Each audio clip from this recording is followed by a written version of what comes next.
നമ്മളെ റംഷീദൊക്കെ പിടിച്ച കാപ്പാടുള്ള റംഷീദൊക്കെ പിടിച്ച ഞണ്ടാണ്. ഞാൻ ബൈക്കിൽ പോയപ്പോൾ റംഷീദൊക്കെ പിടിച്ച ഞണ്ട്.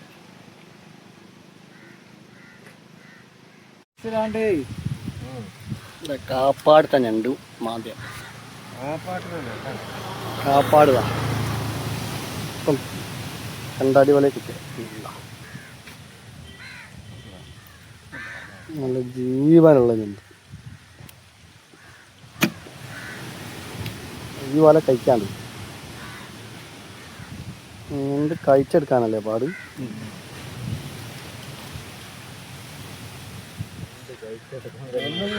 ഇതിന്റെ ഡബിൾ പോയണ്ടീന് കഴിക്കാനല്ലേ എളുപ്പമുണ്ടാവും. ആ വലിയ അണ്ടില്ലേ? അന്നേരം പൊട്ടി കീറൂലേ?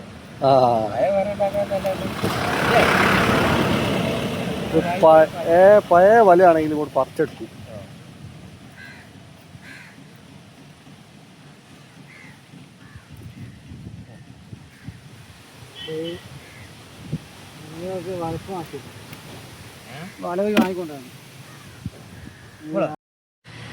ചങ്ങായിമാരെ ഇതുമ്പളെ കാപ്പാടാട്ടോ.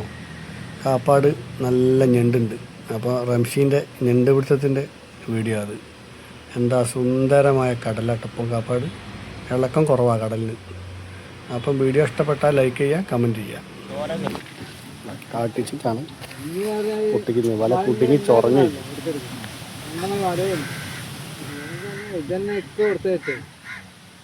ഒക്കെ കൊടുത്താ നിൽക്കേണ്ട ഒരു കണ്ടം വല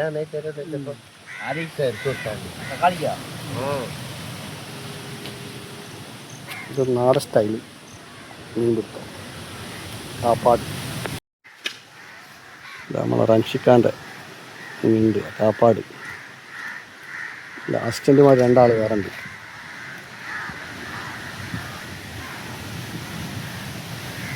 ഇപ്പം കിലോക്ക് എന്ത് വില ഉണ്ട്? 340 വരെ ഉണ്ട്. 340 വരെ. വലുപ്പത്തിനനുസരിച്ചല്ലേ? വലുപ്പത്തിനനുസരിച്ചാണ് വില. ആ വലുതല്ലേ? ആ പുഴുങ്ങി പാക്ക് ചെയ്യാൻ.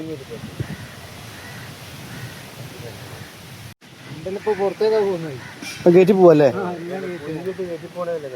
ഇപ്പം ഞണ്ട് പുഴുങ്ങിയിട്ട് കയറ്റി പോവാന്നാണ് ഇത് പറയുന്നത്.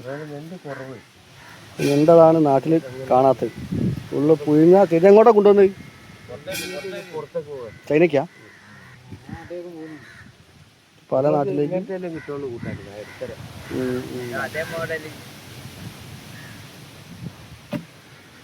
നമ്മൾ വിൽക്കാനല്ലേ നോക്കുള്ളൂ, പൈസ ഇട്ടണ്ടേ?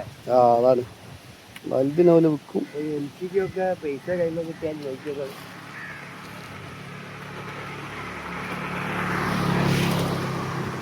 നല്ല സുന്ദരമായ കടലാണ്.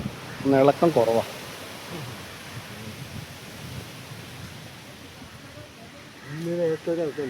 ഇല്ലേ?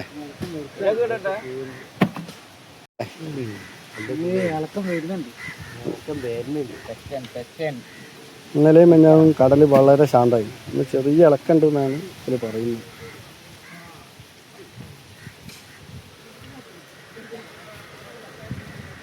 ഇത് നാടൻ സ്റ്റൈലുള്ള ഞണ്ടുപിടുത്തം. നീലക്കാളൻ ഞണ്ടിട്ടോ. നീലക്കാളൻ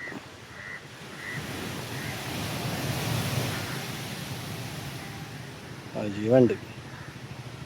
നല്ല ജീവനുള്ള ഞണ്ടതാ കാപ്പാടത്തെ.